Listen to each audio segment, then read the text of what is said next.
En Auvergne, ce ne sont pas les cloches des églises qui rythment les journées, mais celles des vaches. Allez, Sybelle! 2 fois par jour, Virginie Tempère mène son troupeau entre l'étable et les prés. Tino! Allez, derrière, pousse!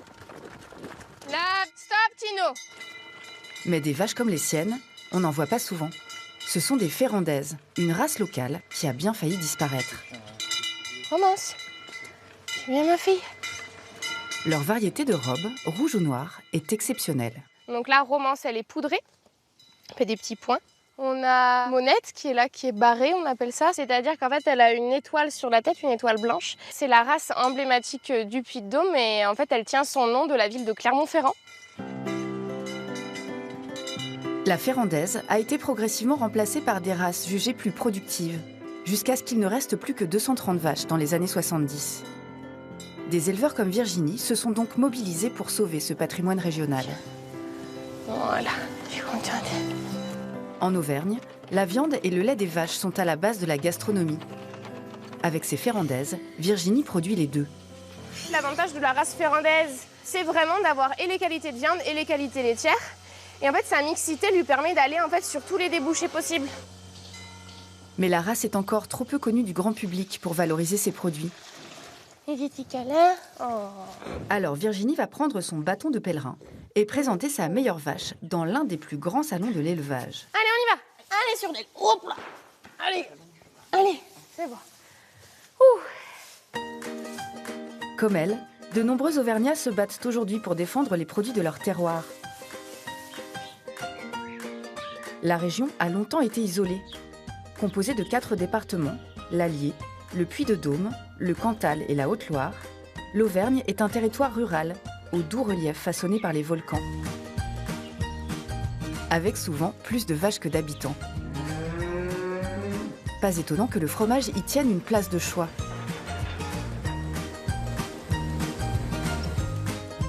L'Auvergne est la région qui produit le plus de fromage AOP en France. Mais ces appellations protégées cachent pas mal de disparités. Difficile pour les consommateurs de s'y retrouver. On leur dit l'AOP salaire n'est pas fait avec la vache salaire, ils nous traitent presque de menteurs. À l'abri des regards, des gardiens veillent pourtant à la qualité de ces trésors lactés, comme le Saint-Nectaire. Il sonne un petit peu le creux. Là, on sait qu'il y a de l'ouverture. Donc ça, c'est un défaut. Les Auvergnats aiment tellement le fromage qu'ils le déclinent en de nombreuses recettes, comme l'aligot. Sur le plateau de l'Aubrac, on le prépare encore à l'ancienne, avec cette règle immuable.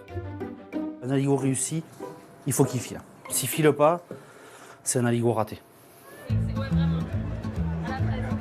Malgré quelques entorses à la tradition, l'aligot file toujours plus haut et a conquis la capitale.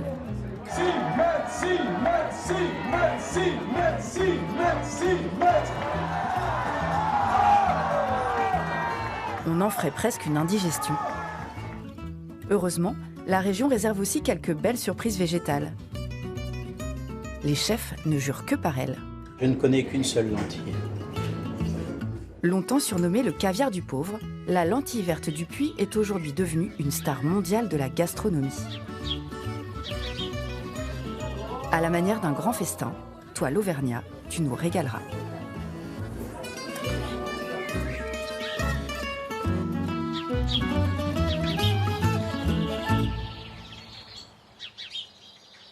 Dans son village du Puy-de-Dôme, Virginie Tempère entraîne sa meilleure vache depuis des semaines. Allez, viens, Surdelle. Prénommée Surdelle, cette Ferrandaise, une race locale quasi disparue, doit parader au salon de l'élevage qui commence demain à Clermont-Ferrand. Mais elle n'est encore jamais sortie de sa ferme. Je l'habitue à ce qu'il y ait des grilles, du bitume un petit peu partout et potentiellement des lignes blanches, mais dans le village, on n'en a pas. Viens. Viens, ma belle. Allez, viens. Allez, oui, c'est très bien, Surdelle. Viens. Oui, c'est bien. Voilà, c'est bien, Surdelle. C'est un caractère de montagne. Donc c'est une vache avec beaucoup de tempérament, elle se mérite. Allez, Surdelle, viens, ma fille. Allez, viens. Et elle mérite surtout d'être mieux connue. Virginie veut défendre ses nombreuses qualités auprès des autres éleveurs et la présenter au grand public. Il y en a beaucoup qui ne savent pas qu'elle est mixte, donc elle peut faire et du lait et de la viande. Et c'est vraiment un moment d'échange qu'on a donc avec les visiteurs et également faire connaître la qualité des produits. Voilà, c'est vraiment notre objectif. Ça y est, elle est partie là. Elle est lancée. Presque aussi renommé que le Salon de l'agriculture, le sommet de l'élevage accueille chaque année plus de 100 000 visiteurs à Clermont-Ferrand. Mais contrairement au premier, il intéresse surtout les professionnels. Les éleveurs y sélectionnent les meilleures bêtes pour composer leur troupeau. Près de 2000 animaux sont exposés. Avec un trio qui se détache. Pour les vaches, la concurrence est rude. D'un côté, vous avez les championnes du steak, comme la charolaise, ou la blanc-bleu, sélectionnée pour leur impressionnant gène culard. Et de l'autre, des Rolls-Royce du lait, comme la Primolstein. La peau sur les os, mais capable de produire plus de 50 litres par jour. Tiens, regarde, ça sent bon la noix de coco. Virginie doit mettre le paquet pour que sa vache soit la plus belle. De l'huile de coco pour lui faire briller les cornes et les hydrater. Et attends, là, c'est pas fini. C'est juste un petit plaisir personnel de femme, je lui mets des paillettes. Mais l'esthétique ne fait pas tout. La jeune femme doit surtout convaincre les visiteurs que les produits issus de cette vache rustique nourrie aux prairies d'Auvergne méritent d'être distingués. Ce boucher haut de gamme, lui, en est déjà convaincu, mais il peine encore à convertir ses clients. Vous allez dans un palace parisien, la Ferrandaise, mais c'est quoi, monsieur? On parle d'Angus, on parle de Wagyu, et moi, ma mission, c'est de leur en parler à ces gens-là. Écoutez, goûtez cette viande-là. Sur les plateaux d'Auvergne, on a la chance d'être en altitude souvent, et vous avez une flore qui est très riche, et qui donne une saveur à la viande. Moi, je préfère 10 fois une entrecôte d'une Ferrandaise à une entrecôte de blonde d'Aquitaine, ça n'a rien à voir. L'association des éleveurs de Ferrandaise travaille actuellement sur une marque qui permettra d'identifier les produits issus de la race. Et aujourd'hui, ces vaches sont à l'honneur sur la grande scène du Zénith. On continue avec Virginie Tempère qui nous amène sur d'elle, à qui elle a mis quelques paillettes pour être particulièrement jolie. Je suis vraiment fière aujourd'hui de pouvoir présenter ma génisse. C'est le fruit d'un travail de passionné et on a envie que ça continue. Allez, viens. Le combat sera long, car avec environ 3800 vaches aujourd'hui, la race est encore en sous-effectif. Une de ses collègues auvergnates a connu plus de succès. Son nom est associé à l'un des meilleurs fromages de la région, mais on ne sait pas toujours bien le prononcer. Salers ou Salers? Salers. Moi je dis Salers, oui, il y a le S à la fin. Ouais. Comme on veut, on dit Salers normalement. À Salers, ils disent Salaire. Voilà, je pense, c'est ça. On lui offre demander à un professionnel plutôt. Demandez-le plutôt à Michel là-bas. On ne dit pas Salers, on dit Salaire. On dit pas Paris. Non. On dit Paris, mais là c'est Paris. C'est que les touristes qui disent Salers. On ne prononce pas les dernières lettres en Auvergne. Ça a l'air de rien, quoi. Ok, on dit salaire. Et cela désigne beaucoup de choses. Le salaire. C'est un fromage. Et la salaire. C'est une vache. Et salaire. Salaire, c'est la ville, le salaire. Un village, une vache et un fromage. Et on n'oublie pas quelque chose? C'est de la salaire, les racines de gentiane d'Auvergne. Gentiane, voilà, j'avais oublié. C'est pas bon. Bon, revenons à nos moutons. Ou plutôt à nos vaches. Comme la Ferrandaise, la Salaire est une race mixte autochtone d'Auvergne. Mais elle est aujourd'hui plus élevée pour sa viande. Rares sont ceux qui en font encore un fromage.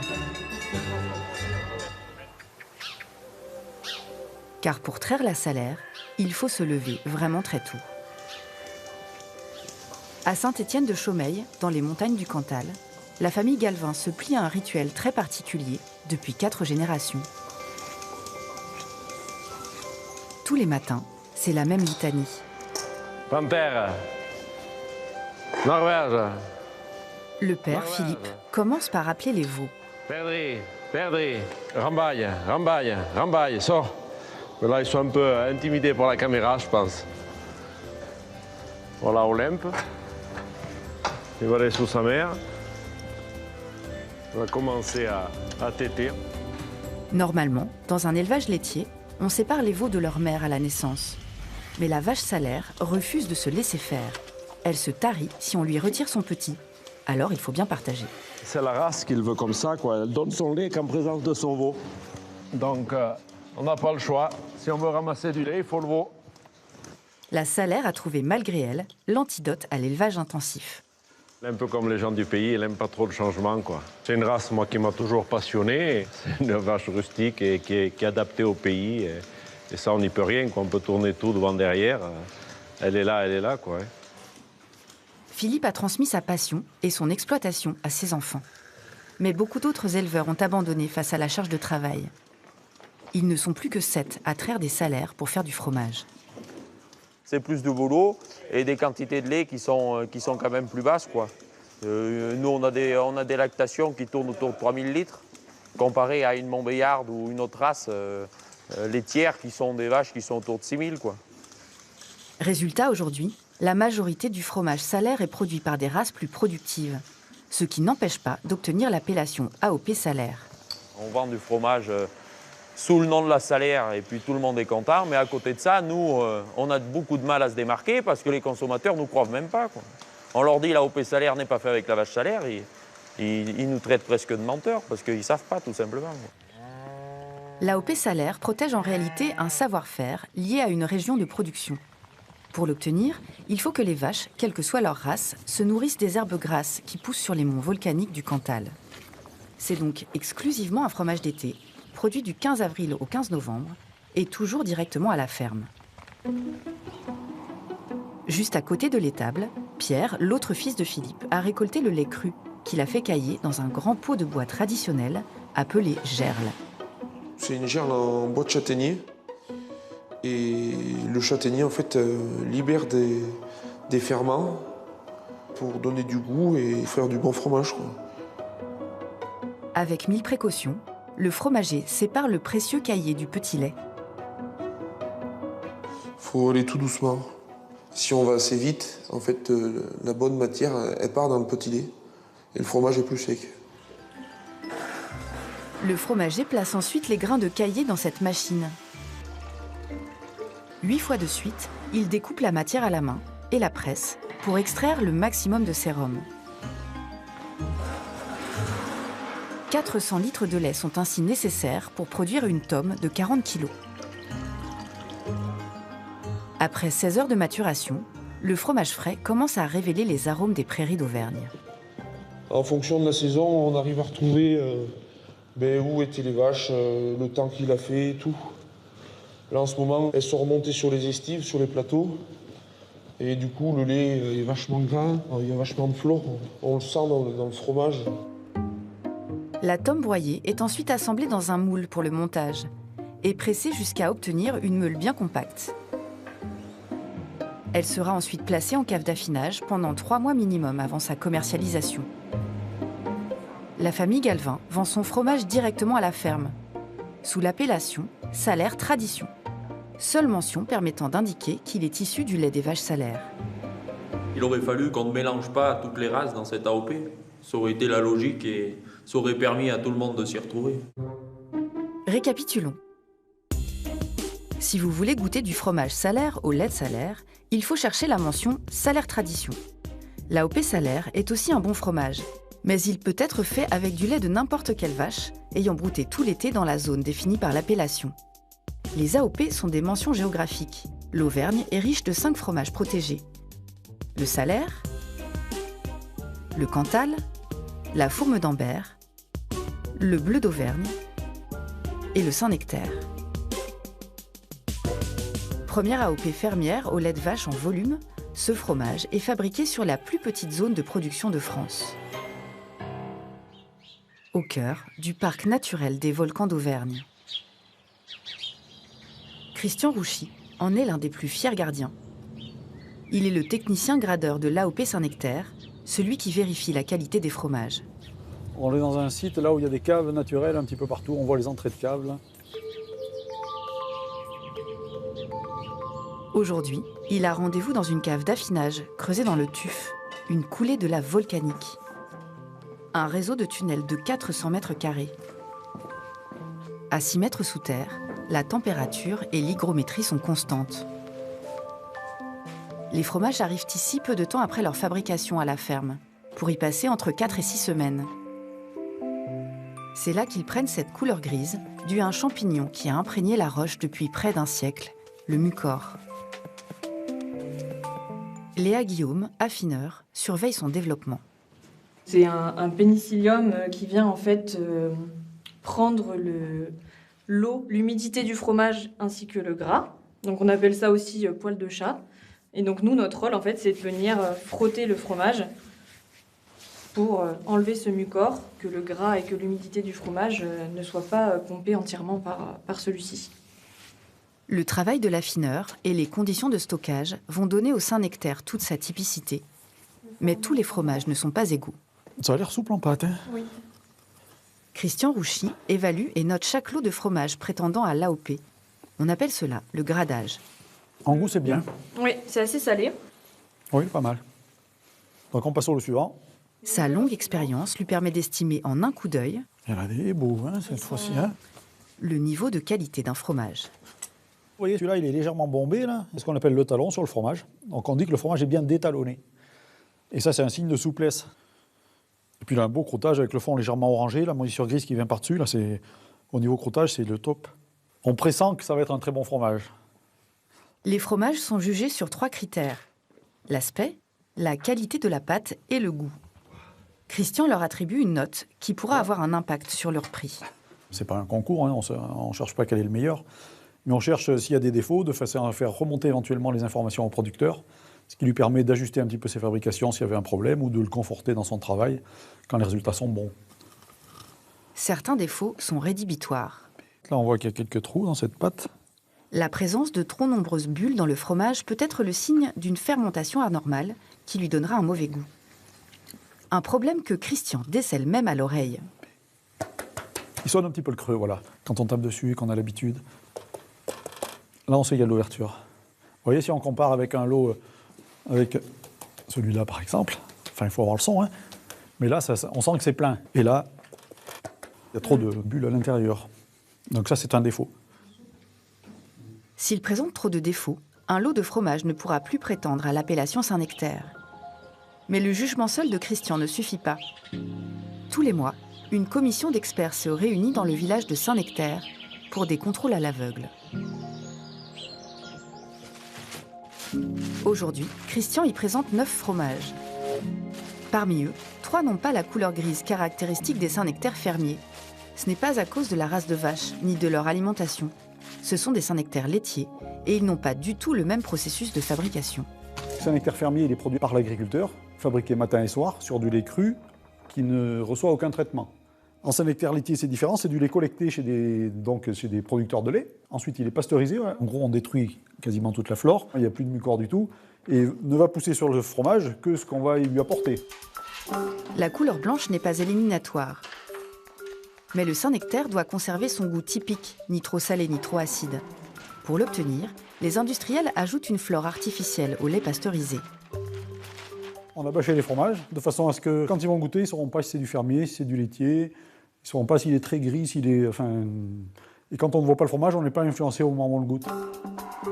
Ces 6 experts ont été sélectionnés au sein de la filière. Donc c'est parti pour le 1. Ils ont bénéficié d'une formation pour aligner leur goût aux exigences du cahier des charges de l'AOP. Tous les producteurs de Saint-Nectaire fermier passent ce test au moins une fois par an. Les laitiers, c'est tous les mois. C'est pour ça qu'on le fait à 10 heures, ils ont de l'appétit. Après le goût, la texture et l'aspect sont évalués. Les Saint-Nectaire doivent obtenir une note minimale de 13 pour mériter leur nom. Si le résultat s'avère non conforme, il va repasser un certain nombre de fois en commission, et si ça persévère, ça peut aller jusqu'à la suspension de l'appellation. À l'issue de la séance, Christian calcule les moyennes pour chaque fromage. Ça nous fait 3,83 en note d'aspect, 3,25 en pâte, 6,75 en note de goût, pour un total à 13,83. Ce jour-là, aucun producteur ne sera sanctionné. Et surprise, c'est un Saint-Nectaire laitier au lait pasteurisé qui obtient la meilleure note. 15,67. C'est pas parce que c'est des laitiers qu'il faut les saquer, quoi. C'est pas du tout le but. Puisque même les producteurs de fermiers, souvent, donnent du lait en laiterie pour faire du fromage Saint-Nectaire laitier par moment. Donc il n'y a pas de guerre entre les deux Saint-Nectaire, pas du tout. C'est vrai que c'est une belle pâte. Hein. Juste quelques ouvertures. Les Saint-Nectaire laitiers peuvent avoir du caractère. Ils ont surtout un goût plus constant tout au long de l'année. Si vous préférez les surprises, optez plutôt pour un fermier. Christian a quelques petites astuces pour les choisir. Si on veut un fromage qui ait du goût et qui ait une tendance un petit peu salée, qu'on aime les fromages un petit peu de caractère, on choisira plutôt un fromage qui a ce fond-ci un petit peu orangé. C'est le signe d'un fromage qui a été bien travaillé en cave, suffisamment lavé. On a apporté quand même pas mal de sel. Souvent, le client dit moi je préfère un fromage plus vieux, celui-là il a l'air plus vieux, il fait plus fermier, ce qui est faux. Un fromage gris, ça ne veut pas dire qu'il est plus vieux, ça veut dire qu'il a été affiné généralement moins salé et c'est généralement un petit peu plus doux en goût. Donc il ne faut pas se fier trop à l'aspect, c'est parfois trompeur. Les Français raffolent du Saint-Nectaire. C'est l'un des fromages fermiers les plus consommés. Mais une autre spécialité fromagère connaît aujourd'hui un succès grandissant. Pour la découvrir, il faut se rendre aux confins de l'Auvergne, sur un territoire à cheval entre le Cantal, la Lozère et l'Aveyron, le plateau de l'Aubrac.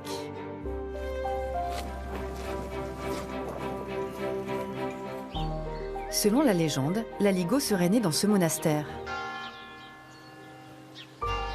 Au XIIe siècle, les moines préparaient ici une sorte de bouillie mêlée de mie de pain et de tomes fraîches, qu'ils servaient aux pèlerins de Saint-Jacques-de-Compostelle qui réclamaient « aliquid, aliquid ». Aliquid, qui signifie quelque chose à manger en latin, serait devenu aligot avec la prononciation occitane. Après la Révolution française, les paysans ont gardé la recette en troquant le pain contre des pommes de terre. Ils passaient l'été sur le plateau de l'Aubrac avec leurs vaches. Dans ces bâtisses appelées burons, c'est là qu'ils fabriquaient le fromage de l'aïeul.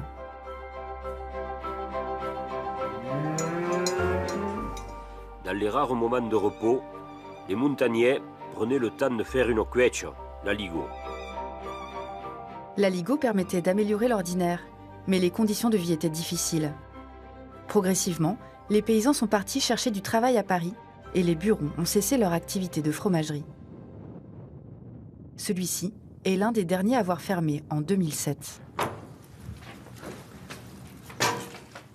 Maurice était encore jeune, mais il l'a vu fonctionner. Son grand-père, puis son père y ont travaillé. C'est rude comme vie. Le matin, il faisait jamais très chaud. Maurice a pu racheter la bâtisse, qu'il a transformée en restaurant. Le bureau, il était très grand parce qu'il y avait beaucoup d'hommes qui travaillaient à l'époque de mon grand-père. Maintenant, j'ai mis des tables partout pour faire manger les gens. Mais avant, tout cet espace, ça servait que pour la fabrication du fromage. Aujourd'hui, la tome de l'aïeul est fabriquée par une coopérative. Mais la tradition de l'aligot est restée. C'est bon. C'est même devenu une attraction. Impec.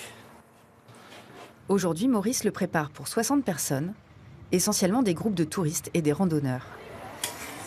Bonjour madame. Bonjour, on peut regarder? Bien sûr. Oui. Je suis en train de faire la préparation pour l'aligot. Oui. La recette, c'est 1 kg de pommes de terre pour 400 g de fromage. Du beurre, de la crème, du sel et du poivre. Là, maintenant, je vais mettre le beurre. Malgré la simplicité des ingrédients, l'aligot, c'est du boulot. Le presse-purée. Maurice a commencé par éplucher plusieurs kilos de pommes de terre, qu'il a fait cuire 1h30 avant d'en faire une purée, moulinée à la main. C'est dur à éplucher, c'est dur à fabriquer, donc on ne perd pas une émette de patates. Là, je vais faire le signe de la croix dans la purée. Je suis assez superstitieux en plus, donc... Vous avez peur de le rater à chaque fois ou pas? Tous les jours, tu as peur de le rater parce que moi, je le fais en direct devant les gens. Donc, il n'y a pas de plan B. Maurice verse la tome fraîche dans la purée. Ce n'est pas vraiment du fromage, mais le caillé fermenté qui lui sert de base. Un goût léger donc, mais surtout une très forte capacité à filer. Et ça, c'est l'essentiel. Un aligot réussi, il faut qu'il file. S'il file pas, c'est un aligot raté. Le fil, c'est spectaculaire, on dit c'est le fil de l'amitié. Il faut qu'il soit très long, donc on essaye toujours de faire le fil le plus haut possible. Pour y arriver, le cuisinier doit donner de sa personne. C'est assez lourd et c'est assez physique. J'ai appris ça avec mon père. C'est pas la spatule qui tourne. C'est juste mes poignets et mes bras.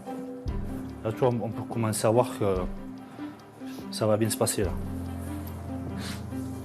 Voilà, tu vois, un bon fil, il est bien large, l'aligot est souple. Là, il peut monter très très haut. Il a fallu presque 3 heures en tout pour arriver à ce résultat. Maintenant, il faut le servir très vite pour que le fil ne casse pas en refroidissant. Maurice entre en scène. C'est bon. Et les convives retiennent leur souffle.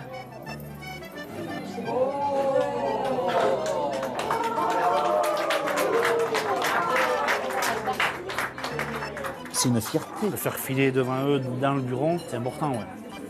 Ça garde l'âme du buron. Les clients ne boudent pas leur plaisir. Je viens ici depuis que je suis petit. On joue avec le fil, on voit jusqu'où est-ce qu'il peut arriver. On se met debout, on essaie de le faire toucher le plafond. Et puis maintenant, c'est marrant. C'est vraiment le goût de l'aubrac. C'est incroyable. Le fil, c'est donc ce qui fait qu'un aligot est réussi. La communauté aveyronnaise lui voue un véritable culte. Au point d'organiser à Paris le premier championnat du monde du plus long fil d'aligot. Allez, il est beau l'aligot, il est beau. Allez. Place des Abbesses à Montmartre. Aligot. Ce week-end, un marché présente des spécialités aveyronnaises et auvergnates, dont le fameux aligot saucisse. Mesdames, bonjour, on peut goûter l'aligot. On est là qu'une fois par an, il faut en profiter. Bon, ah ouais. Délicieux.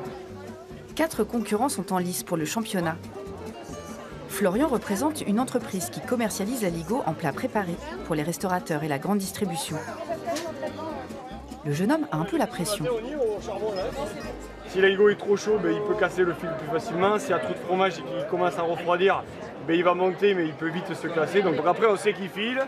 Jusqu'à combien, on ne sait pas. Donc ça sera vraiment le verdict ce soir. Face à lui, Bernard, le favori de la compétition. Il concourt pour la coopérative qui a sauvé la production de tomes fraîches dans les années 70, quand tous les buronniers quittaient la région. Bernard a l'habitude de préparer des aligots géants sur tous les marchés de France. Voilà. Petite différence avec l'aligot traditionnel qui est en pomme de terre fraîche. On s'est simplifié la vie et donc on fait un aligot avec de la patate déshydratée. La méthode pourrait choquer, mais elle n'est pas nouvelle. Il y a 40 ans, la coopérative a fait exploser le marché de l'aligot en France en proposant une recette surgelée à base de flocons de pommes de terre. Alors, petite différence de goût, mais aussi on aura une purée un petit peu plus lisse. On n'aura pas le petit grain de la pomme de terre après le passage au presse-légumes. Elle est quand même belle, notre purée. Grâce aux flocons, Bernard prépare en moins de 30 minutes une marmite de 60 kg, avec une texture lisse filant à souhait. Déjà, on va amener du bonheur aux gens, rien qu'en le regardant. Alors là, on est à 1,50 m.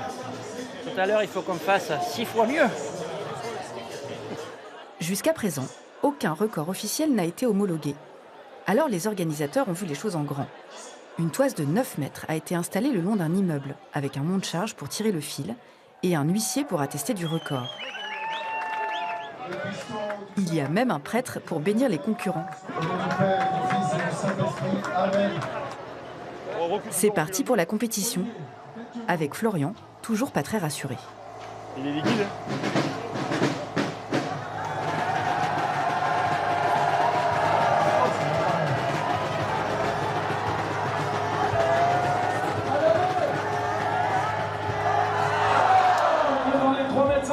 Il faudrait que t'en prennes plus. 3,50 m, peut mieux faire. Heureusement, les candidats ont 10 minutes pour enchaîner les essais.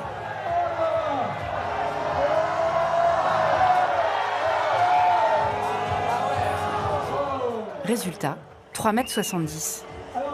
Les concurrents suivants auront-ils plus de chance ?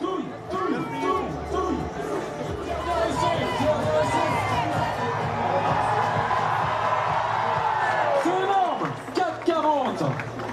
4,40 m, ils n'iront pas plus haut. Allez, on y va. Vas-y, fais passer. Au tour de Bernard, de la coopérative. Il peine à garder son fil droit. C'est pas vrai, il y a du vent, il y a beaucoup de vent, ça nous embête parce que ça nous prend le fil. Charge, charge, charge. Tout y est charge. L'équipe de Bernard enchaîne les essais sans faiblir.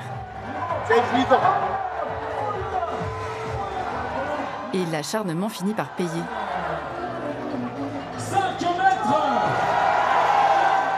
5 mètres, Bernard mène la course. On peut dire que c'est une victoire sur le fil, mais reste Guillaume. L'équipe de Guillaume Roche, affineur, s'est inscrite in extremis et se lance sous les encouragements du public. 6 mètres, 6 mètres, 6 mètres, 6 mètres, 6 mètres. Verdict de l'huissier. 5,80. La Coupe du Monde de fil d'Anigo à la Maison Roche. L'équipe de Florian n'a pas gagné la Coupe du Monde, mais tout n'est pas perdu. Cet événement est l'occasion idéale de présenter l'invention de leur entreprise. On va faire une petite démonstration. Une machine capable de servir une assiette d'aligot en moins d'1 minute. Nous, on fabrique notre aligot surgelé à l'atelier. Il est stocké au frais dans la machine. Et ensuite, la machine elle va vous le chauffer, portionner, et ça vous sert une assiette.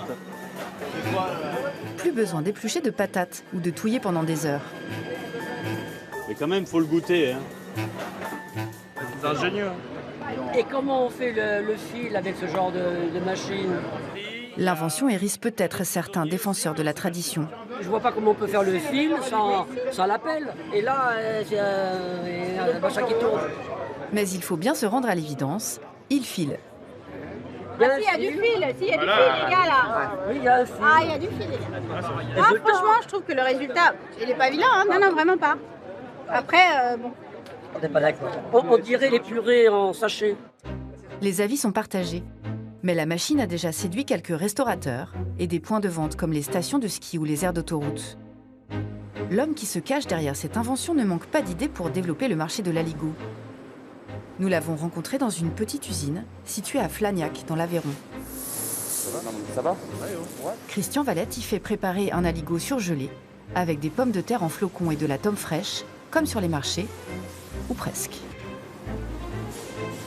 On vient juste d'incorporer la tome dans la purée qui a été fabriquée juste avant. Et là, on a un temps de brassage qui reproduit la fabrication artisanale de notre aligot.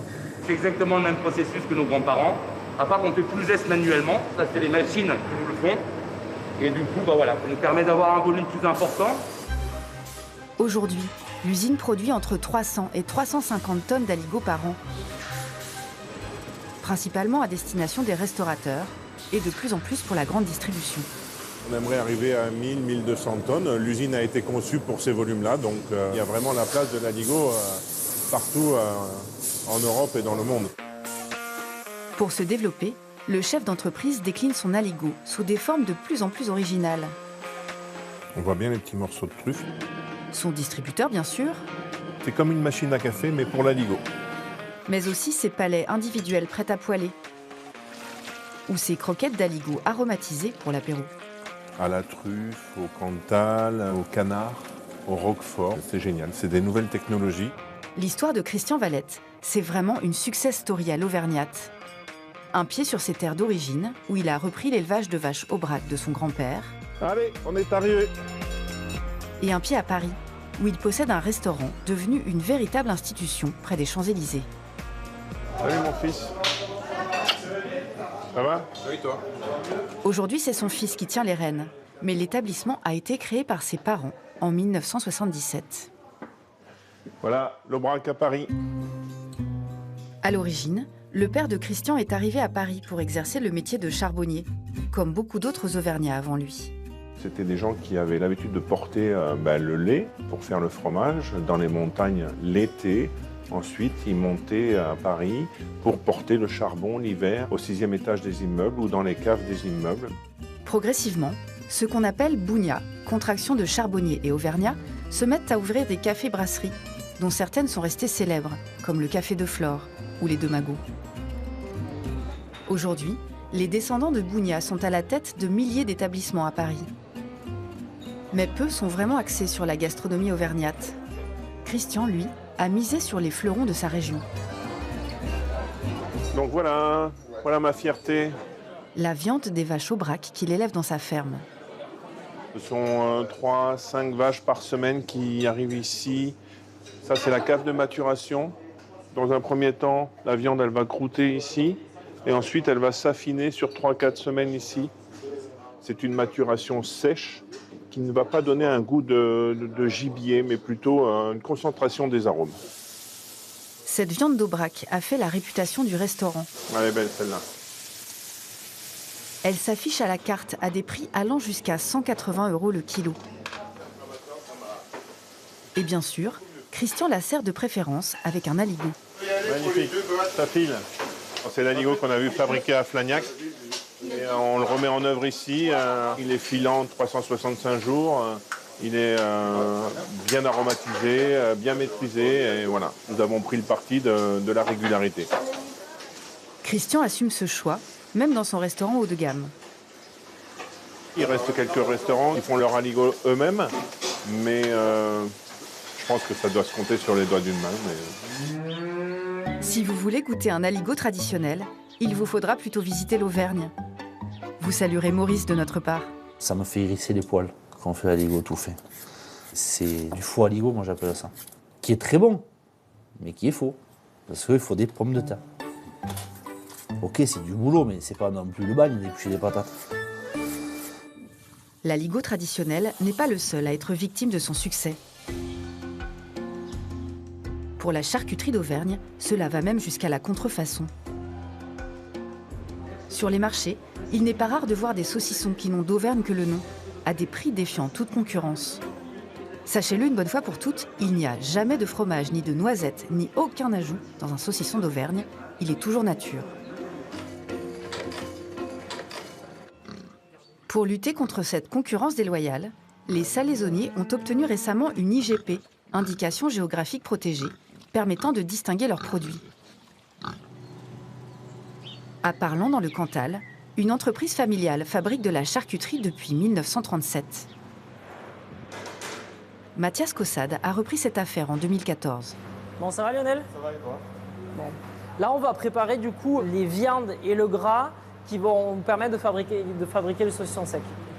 Le saucisson d'Auvergne est fabriqué à base de porc charcutier lourd, dont la viande est plus rouge. Et surtout, il est un peu moins gras qu'un saucisson traditionnel. Pour une mêlée de 50 kg, on met 4 kg de gras et 46 kg de maigre. Pendant que la viande est hachée en gros morceaux, l'opérateur ajoute des épices. C'est du sel, poivre et du sucre dedans. Et une préparation maison qui va donner au saucisson un goût typique. Ça sent un peu l'ail, le vin. Vous pouvez venir sentir si vous voulez. L'ail est obligatoire dans l'IGP. Traditionnellement, il y a beaucoup d'ail qui était incorporé dans les charcuteries, dans les salaisons en Auvergne. Donc ils ont voulu reproduire et poursuivre cette tradition de ce côté-là et différencier un produit des autres.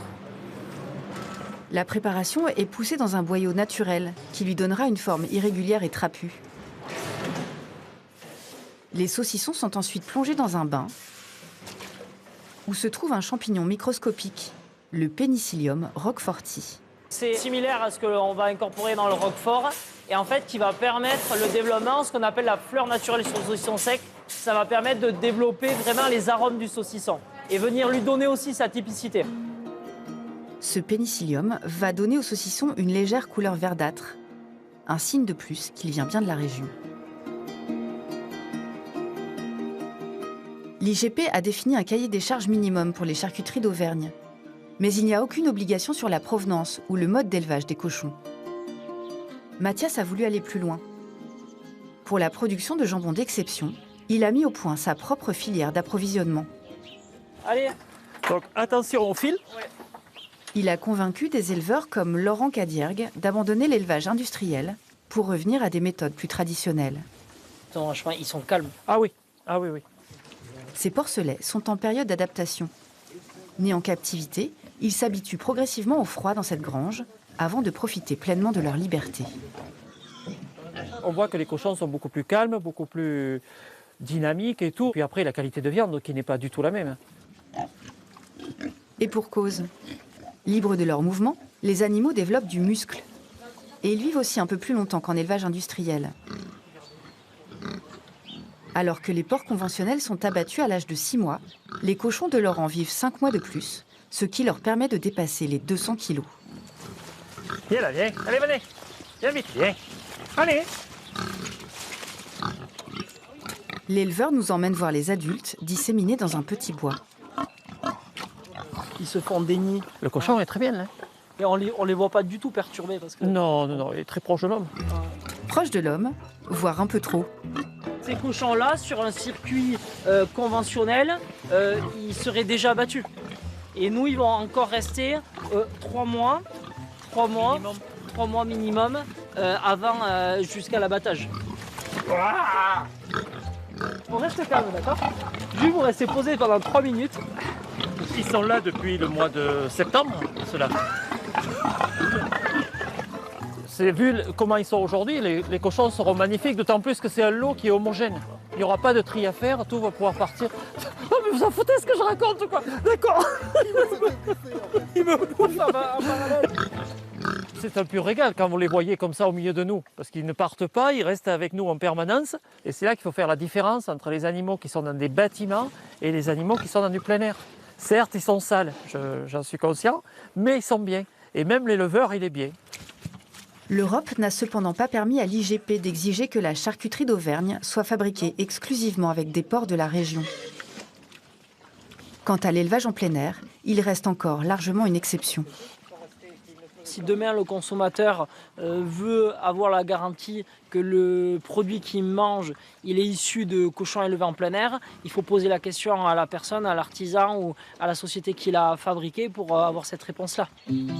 Le consommateur, soucieux du bien-être animal, peut aussi faire un autre choix. Manger végétal. Sur les pentes volcaniques d'Auvergne, pousse une des légumineuses les plus réputées au monde, la lentille verte du Puy. On l'a longtemps surnommé le caviar du pauvre, une expression que certains chefs ont pris au pied de la lettre. Bonjour. Donc on l'a mis en scène comme du caviar et on l'a appelé caviar du blé. Originaire du Puy-en-Velay, François Gagnère a obtenu son étoile Michelin lorsqu'il était encore en Auvergne. En s'installant à Paris, il n'a pas oublié ses racines. Il a appelé son restaurant Anicia, l'ancien nom de sa ville natale, mais surtout le nom scientifique de la lentille. Pour lui, elle a toute sa place dans les menus gastronomiques. C'est pas parce que c'est un plat populaire que c'est un produit qui n'est pas noble. On peut lui faire le grand écart entre le plat populaire et le retrouver sur les plus belles tables du monde, associé à du foie gras, à du homard ou de la truffe par exemple. En purée, en farine ou entière, la lentille se décline ici à l'infini en recettes salées et sucrées.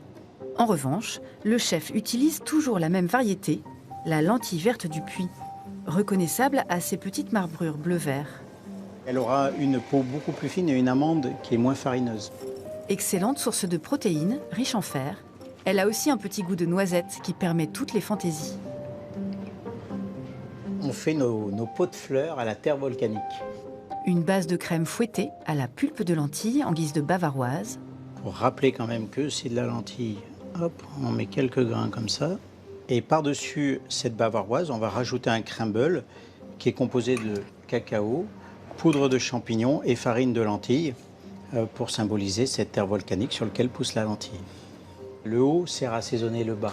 Un peu comme l'Auvergnat, on a un côté un peu rustique comme ça extérieurement, mais finalement c'est un cœur tendre. Et c'est un peu l'idée de ce pot de fleurs aussi. Avec ce plat, François Gagnère a voulu rendre hommage à sa terre auvergnate. Car c'est grâce à elle que pousse cette petite lentille semblable à nulle autre. Pour le comprendre, il faut se rendre en Haute-Loire, près du Puy-en-Velay, où la lentille est cultivée depuis la période gallo-romaine. Aujourd'hui, la production de l'AOP se concentre sur 87 communes, toutes situées entre 600 et 1200 mètres d'altitude. Franck Rocher cultive plusieurs parcelles sur la zone et il ne se lasse jamais du panorama. Ah, c'est pas mal, la vue du bureau est sympa. Là, si vous voyez, on voit le Lioran. Donc c'est une station de ski, on voit le Puy de Dôme en face là. Enfin, une perspective comme ça, c'est rare quand même. Ces montagnes, tout autour des parcelles, ont une influence sur les cultures. En été, elles bloquent les nuages et les précipitations et provoquent un coup de chaud. Les lentilles mûrissent donc avant d'avoir atteint leur maturité.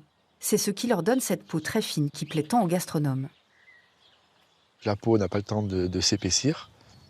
Elle mûrit, elle sèche. Allez, je vous en arrache un. Tac. Vous voyez, c'est qu'une seule racine. Et après, ça branche, voilà, ça fait des branches de partout. Et là, il y a à peu près 80 gousses. Certaines ont 2 lentilles, d'autres une.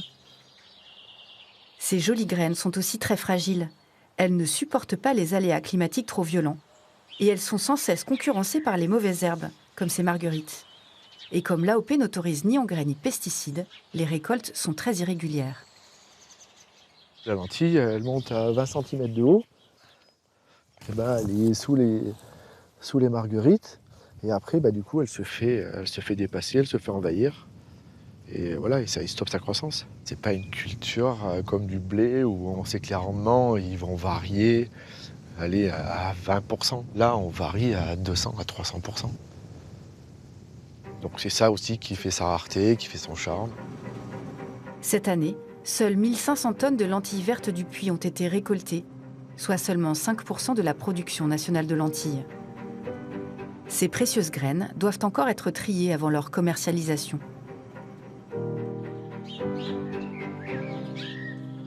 Au Puy-en-Velay, cette usine de conditionnement est devenue l'une des pionnières du marché, en mécanisant cette étape dès les années 1900. Hop, Antoine Wassner représente la 7e génération à la tête de l'entreprise, qui a beaucoup évolué.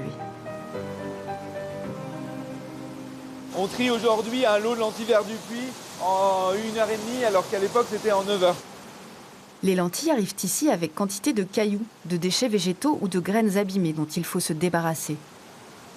Dans le passé, nos ancêtres faisaient ça sur des tamis et à la fin, les pierres, ils les enlevaient dans l'assiette avant de manger pour pas se faire une dent.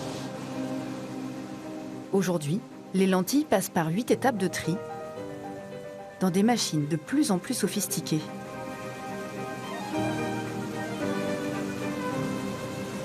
Donc ici, c'est une des dernières étapes qui permet vraiment de trier les calibres des lentilles. Et donc on va les faire sauter, on les voit danser là, les lentilles. Et c'est comme ça que ça nous permet de trier par rapport à leur densité. Il faut vraiment avoir que les meilleurs. Même si la société s'est diversifiée dans d'autres légumes secs, la lentille verte du Puy est restée son produit star. Elle se vend aujourd'hui 2 ou 3 fois plus cher que les autres lentilles. Une différence qui risque de s'accentuer avec la forte demande et le réchauffement climatique qui menace les rendements. La lentille du Puy, c'est un produit presque aujourd'hui de luxe parce qu'on a très peu de quantité. On n'arrive pas à suivre la demande. Donc aujourd'hui, on privilégie principalement les lentilles vertes du Puy qu'on vend à l'étranger et localement. Donc aujourd'hui, il y a une frustration qui est générée en France où on a des gens de Paris, de Lyon, de Bordeaux qui nous appellent en disant « je ne retrouve plus la lentille verte du Puy ». Pour avoir la chance d'en manger, il est plus sûr aujourd'hui d'aller en Angleterre, où la lentille auvergnate a bénéficié d'un coup de pub inattendu. On a eu un buzz grâce au prince George qui, lors de sa première rentrée à l'école, avait à son menu des lentilles vertes du Puy, et ce qui a fait exploser les ventes en Angleterre. Ce diamant vert, qui s'exporte aujourd'hui dans 70 pays sur les meilleures tables, n'est vraiment plus le caviar du pauvre. Heureusement, il reste encore bien d'autres merveilles culinaires à découvrir en Auvergne. Et parfois, il suffit de se baisser pour les ramasser. Il y a un cèpe ici. Il est bien beau, lui. Régis Marcon, l'un des meilleurs chefs de France, est un spécialiste des champignons. On en a trouvé 2 là. Une passion qu'il partage avec les enfants de son village de Haute-Loire, Saint-Bonnet-le-Froid. Celui-là, il est magnifique. Alors, ça, c'est vraiment un cèpe. Hein, c'est un édulis, mais très gros. Ouais, il est énorme. Ah oui, tu vois, oh, oui. on ne mange pas tel quel, hein, forcément. On récupère que la partie blanche pour faire sécher. Sur les collines d'Auvergne pousseraient plus de 1000 variétés de champignons, qu'il a appris à distinguer et à déguster très tôt. Là, il y a du châtaignier. J'ai le souvenir de la fricassée de ma maman à base de charbonnier. Tu sais, les petits charbonniers qu'on ramasse en automne. C'est quelque chose qui est marqué dans mon ADN, dans ma mémoire, qui me restera toujours. C'est ce qu'on essaye de faire aussi, d'une façon ludique et à la fois gourmande. Tu aimes aller aux champignons? J'adore. C'est tout. Il a tout dit. Alors, regardez. Toutes les semaines, le chef prend le temps de faire découvrir à ses jeunes élèves ce que la nature offre de meilleur. Une manière de transmettre la spécificité de son terroir. La cuisine auvergnate, pour moi, c'est une cuisine simple, à base de produits assez simples, je dirais d'autosuffisance dans les fermes. C'est la pomme de terre, c'est le chou. On parle de champignons, mais derrière, si on fait 200 ou 300 mètres, on va être dans la prairie, on va trouver des herbes qui ne sont pas inintéressantes. C'est quand même un trésor qu'on a ici à Saint-Bonnet comme ailleurs. Et on a envie de le transmettre, forcément. On ne mélange pas les champignons, hein, d'accord? On ne mélange pas les mauvais avec les bons. Hein. Ces produits simples ont permis au chef de gagner ses 3 étoiles Michelin. Mais Régis Marcon ne réserve pas ses recettes uniquement à ses clients. Depuis 3 ans, il s'occupe aussi de la cantine de l'école du village, qu'il a installée dans l'un de ses restaurants. C'est parti sur une boutade où personne de ma famille m'a dit « Tiens, il y a 5 restaurants dans ce petit village de Saint-Bonnet, mais vous n'êtes pas capable de nourrir les enfants de l'école. » Alors c'est là qu'est partie l'idée. Au menu aujourd'hui, une soupe de saison avec des légumes locaux, potimarron à la châtaigne. Moi, j'aime bien. On apprend à l'école à écrire, à lire, à compter, mais je pense qu'il est tout aussi important d'apprendre à bien manger. Et les enfants, ils en pensent quoi? J'aimerais bien qu'il y en aurait une deuxième. On a la meilleure cantine de France. Avec ses plats, le chef Régis Marcon transmet des goûts et des traditions. Une cuisine auvergnate qui n'hésite pas à se réinventer pour le plus grand bonheur des gourmets de tous âges.